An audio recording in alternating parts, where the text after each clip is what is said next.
Est-ce qu'on est assez bullish sur Bitcoin? Est-ce que moi-même je suis assez bullish pour imaginer ce qui va se passer? On est le 11 novembre et on a touché un Bitcoin à 85 000, même plus de 85 000 dollars. Là, au moment où j'enregistre, il est redescendu un petit peu à 84, mais ça se passe toujours comme ça. On touche un nouvel ATH, on revient un petit peu, on respire et on repart. Mais tout ça, ça s'explique par les annonces absolument folles, absolument dingues qui sont en train d'être faites par l'entourage de Donald Trump et parfois même Donald Trump lui-même sur plusieurs choses, que ce soit des sujets de société et en l'occurrence la crypto-monnaie. Vous savez, Charles Hoskinson, le fondateur de Cardano, une des plus vieilles crypto-monnaies, une des premières crypto-monnaies de l'écosystème, va travailler directement avec le gouvernement de Donald Trump pour mettre en place enfin un cadre législatif clair avec lequel les entreprises de l'industrie crypto seront plus à l'aise pour enfin faire de la recherche, développer, produire aux États-Unis, et c'est très intelligent de leur part, et ça va faire du bien à toute l'industrie crypto et pas seulement aux États-Unis, à l'international. C'est très très fort. Le Cardano a connu une hausse en même pas une semaine de 84% suite à cette annonce, et le Dogecoin, très affilié à Elon Musk, a connu même une hausse de 102% au cours des 7 derniers jours. Le Dogecoin qui est passé au-dessus de l'USDT en termes de capitalisation à 39 milliards de market cap devant l'USDC à 36 milliards. On retrouve donc le Dogecoin en 6e position. Tout se passe vraiment bien et on n'est pas assez bullish peut-être parce que Michael Saylor, figurez-vous qu'il y a un mois, le 11 octobre, il avait accumulé 27 200 BTC en plus à un prix ratio d'environ 74 463 dollars. Même moi, j'ai jamais acheté un Bitcoin aussi cher. Et vous imaginez bien que s'il achète du Bitcoin à ce prix-là, c'est pas pour faire un 5% de plus. Je pense que ces gars-là sont là pour faire des 50, 100, voire même peut-être 500%, c'est-à-dire x5 sur l'investissement de départ.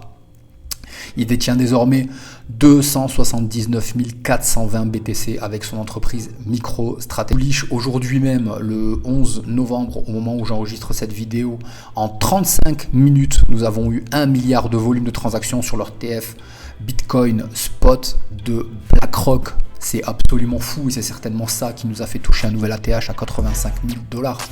Tout s'envole, absolument tout s'envole puisque on est boule, vous le savez, sur les petites et les moyennes capitalisations en général, en concurrence d'avoir un projet un minimum sérieux. Et vous voyez là cette figure qui se dessine, la tasse avec la anse, et une fois qu'on va passer ce niveau-là, on devrait trouver une hausse encore beaucoup plus significative, je pense entre 10 et 30%, c'est au minimum à 1 trillion, à plus 1,08 trillion.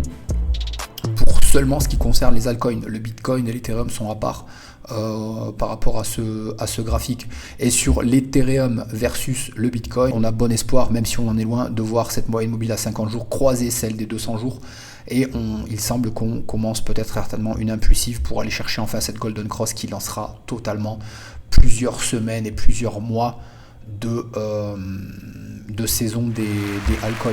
Ce qui me fait penser aussi à une chose, la dominance Bitcoin qui doit être à son maximum, vu que c'est d'abord Bitcoin qui monte sur ce marché. Je vais gommer les dessins.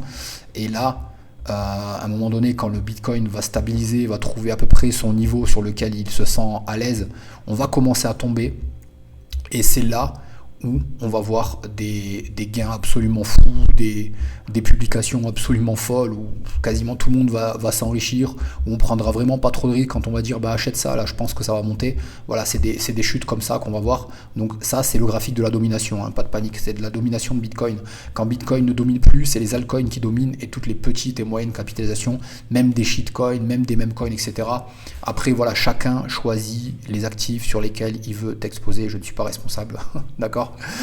Je ne suis responsable que de moi, de mes investissements et puis des personnes avec qui je travaille.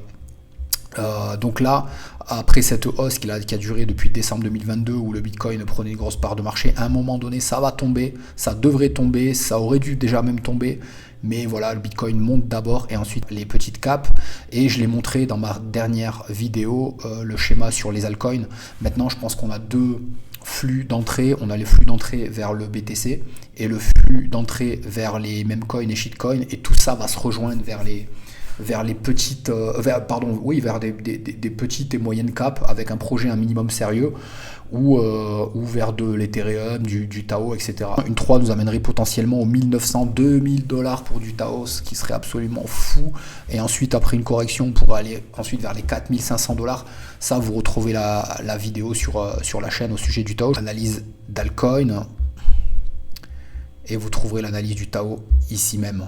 Et sur cette analyse, voilà, qui dure à peu près 20 minutes, j'avais envisagé les 4500 $, mais quand on fait une analyse fondamentale et quand on regarde à quel point les gens sont bullish sur l'intelligence artificielle, ça ne m'étonnerait pas de voir quelque chose se rapprocher des 10 000 $ pour un Tao. Regardez l'analyse vraiment, vous allez voir. Voilà, c'est absolument bull, ça fait vraiment du bien, profitez-en. Contrôlez bien votre sentiment de cupidité en ne voulant pas toujours trop gagner, sécurisez des profits. Et voilà, hein, si vous n'avez pas construit votre plan d'investissement, construisez-le, suivez-le, parce que c'est vraiment avec la persévérance que vous allez gagner et faire rugir le lion des crypto-monnaies qui se trouve en vous.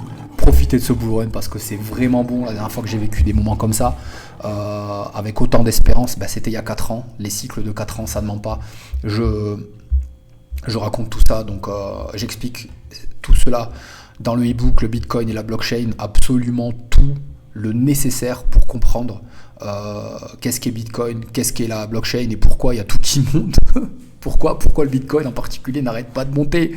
Ça valait 1/10 de centime et maintenant on a touché les 85 000 $. Et pourquoi ça va continuer à monter? Et pourquoi Michael Saylor il continue à en acheter à 74 000 $? Eh ben, vous saurez tout avec cet e-book pour les plus nouveaux d'entre vous sur le secteur de la crypto-monnaie. Je vous dis à très bientôt.